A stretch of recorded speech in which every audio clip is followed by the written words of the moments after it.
November 24th, 1971. A regular day in Portland, Oregon. Nothing out of the ordinary, right? That's what everyone thought, until a sharply dressed man in a black suit and tie casually strolled into Portland International Airport. He bought a one-way ticket to Seattle under the name Dan Cooper. Now, here's the kicker. This calm, ordinary-looking man was about to pull off one of the boldest crimes in U.S. history, a crime that has kept the FBI and armchair detectives scratching their heads for over 50 years. Not long after takeoff, Cooper, cool as a cucumber, handed the flight attendant a note. At first, she didn't even look at it, assuming it was just another businessman flirting. But Cooper wasn't playing around. He leaned in and whispered, "Miss, you'd better read that. I have a bomb." And just like that, a seemingly ordinary flight turned into the most infamous hijacking in history. The note was brief, but it packed a punch. Cooper demanded $200,000 in cash, no small sum in 1971, and 4 parachutes. He also requested a fuel truck to be ready for a refuel when they landed in Seattle. But what really made this situation deadly serious was that he showed the flight attendant his briefcase, filled with wires and red cylinders, his supposed bomb. The crew didn't take any chances. They relayed his demands to the authorities, who scrambled to get everything in place. Cooper, in the meantime, sat back, ordered a bourbon and soda, and waited patiently. Imagine that! He was pulling off a sky-high heist and acted like he was on a routine business trip. When the plane touched down in Seattle, Cooper's demands were met. FBI agents, eager to avoid any casualties, handed over the money, $200,000, in $20 bills and 4 parachutes. In return, Cooper allowed the 36 passengers to leave the plane. But here's the interesting part. He didn't let the entire crew go. Cooper kept the pilot, co-pilot, and 1 flight attendant on board. Why? Well, his plan wasn't finished just yet. With the cash in hand and everyone assuming the ordeal was over, Cooper did something truly mind-blowing. He ordered the crew to take off again, but this time they weren't heading to a bustling airport. No, he gave very specific instructions. Fly toward Mexico City, but keep the altitude low, around 10,000 feet, and keep the speed slow. He also asked for the landing gear to stay down and the cabin to remain unpressurized. At this point, the crew must have been wondering what on earth Cooper was planning. And then, somewhere over the dense forests of the Pacific Northwest, Cooper made his move. He calmly opened the rear stairs of the Boeing 727, strapped the ransom money to his body, and, with a parachute on his back, jumped into the stormy, freezing night. That's right, he leapt into the darkness, thousands of feet above the ground, and vanished without a trace. Once the crew realized Cooper was gone, the plane landed safely, but the FBI was already in full panic mode. How could they lose track of a man who had just hijacked a plane, taken a small fortune, and literally disappeared into thin air? A massive manhunt ensued, with authorities combing through the suspected drop zone, a vast, rugged area filled with forests, rivers, and mountains. They deployed helicopters, search teams, and even tracking dogs, but no one could find a single trace of D.B. Cooper. No parachute, no body, no money, nothing. It was as if the man had simply evaporated. And the public? They were fascinated. Who was this mysterious figure who pulled off such a daring crime and seemingly got away with it? With no solid leads and no trace of Cooper, theories began to fly. Was he an experienced skydiver who meticulously planned every detail? Did he have an accomplice waiting for him on the ground? Or was he simply a desperate man who didn't survive the jump? One of the most debated questions is whether Cooper could have survived the jump. Experts point out that the conditions that night were brutal, freezing temperatures, heavy rain, and strong winds. Cooper also wasn't exactly dressed for a rugged adventure, jumping out of the plane in a suit and loafers. Not ideal when you're falling into dense forests and rocky terrain, but despite the odds, many believe Cooper made it out alive.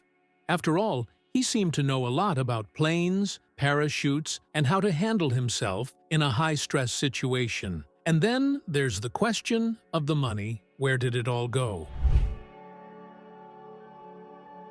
For years, the case went cold. The FBI had no leads, no suspects, and no real progress. But in 1980, a young boy named Brian Ingram made a discovery that reignited the D.B. Cooper mystery.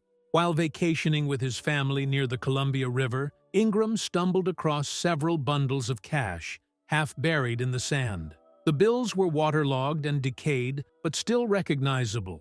And when the FBI checked the serial numbers, they found a match that was part of Cooper's ransom money.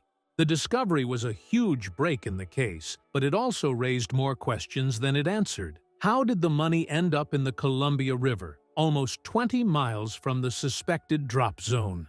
Did Cooper die in the jump, and the money got washed away by the river? Or did he intentionally bury it there as part of a bigger plan?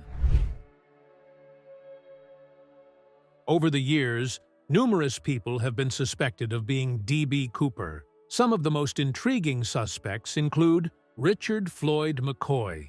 Just 5 months after the Cooper hijacking, McCoy was arrested for a nearly identical crime. He hijacked a plane, demanded ransom money, and parachuted out. His crime mirrored Cooper's so closely that many believe McCoy could be the man behind the D.B. Cooper legend. However, McCoy was later captured and killed in a shootout with the FBI, and his family insists he wasn't involved in the 1971 hijacking. Dwayne Weber. In 1995, on his deathbed, Weber told his wife something shocking. "I am Dan Cooper." His widow later revealed that Weber had mysterious knee injuries after 1971 and would have nightmares about leaving fingerprints on the aft stairs of a plane. Despite the eerie confession, DNA tests on the tie Cooper left behind didn't match Weber. Kenneth Christensen. A former paratrooper and flight attendant for Northwest Orient Airlines, Christensen has been another top suspect. He had the skills to pull off the jump and reportedly bought a house with cash shortly after the hijacking. But while some of the evidence seems compelling, the FBI never considered Christensen a serious suspect. Despite the FBI closing the case in 2016, the fascination with D.B. Cooper hasn't died down. If anything, it's grown stronger. Welcome to what some call the Cooper Vortex, where amateur sleuths, internet detectives, and true crime fans keep the investigation alive. People continue to pore over old records, analyze new evidence, and propose new theories. Was Cooper a rogue CIA agent, a Vietnam veteran with skydiving experience? Or was he an ordinary man who pulled off the heist of the century and disappeared into a quiet, suburban life? The possibilities are endless, and that's exactly why the D.B. Cooper mystery has stood the test of time. Over the years, D.B. Cooper has become more than just a mysterious hijacker. He's become a pop culture icon, appearing in TV shows like Prison Break, Breaking Bad, and even Loki. His daring escape, his cool demeanor, and the fact that he was never caught have turned him into a modern-day folk hero. In many ways, Cooper represents something we don't see much of today, a criminal who outsmarted the system and got away with it. In a world where technology tracks our every move, D.B. Cooper remains a ghost, a man who slipped through the cracks. In recent years, some have wondered if modern technology could finally solve the mystery. With advances in DNA testing, forensic analysis, and data tracking, is it possible that the answer to who D.B. Cooper really was could be found? Investigators have re-examined the evidence, including the tie Cooper left behind on the plane, which was found to contain rare elements like titanium. Some believe this could point to Cooper having worked in a specialized industry like aerospace. Others think there may be more to discover in the money that was found along the Columbia River. But despite these new developments, the core mystery remains unsolved. So, why are we still so obsessed with D.B. Cooper? What is it about his story that keeps us hooked, even after more than 50 years? Maybe it's because, deep down, we love a good mystery. In a world where everything feels knowable, where answers are always just a Google search away, D.B. Cooper represents something tantalizingly elusive. He's the man who outsmarted the authorities, made off with a fortune, and then vanished without a trace. And as long as there are no answers, we'll keep asking questions. As time marches on, it's becoming less likely that we'll ever know the full truth about D.B. Cooper. Many of the key suspects have passed away, and with them, any secrets they might have held. Evidence has been lost, memories have faded, and yet, despite all this, the mystery endures. But maybe that's part of the allure. The fact that D.B. Cooper got away with it. The fact that we'll never know how he pulled it off or where he ended up. Did he start a new life somewhere far away, living off his stolen fortune? Or did he perish in the wilderness, never to be found? What are your thoughts on this mystery? Let us know in the comments below. We love hearing from you. If you enjoyed the video, don't forget to give it a thumbs up and subscribe for more exciting content. Thanks for watching, and we'll catch you in the next one.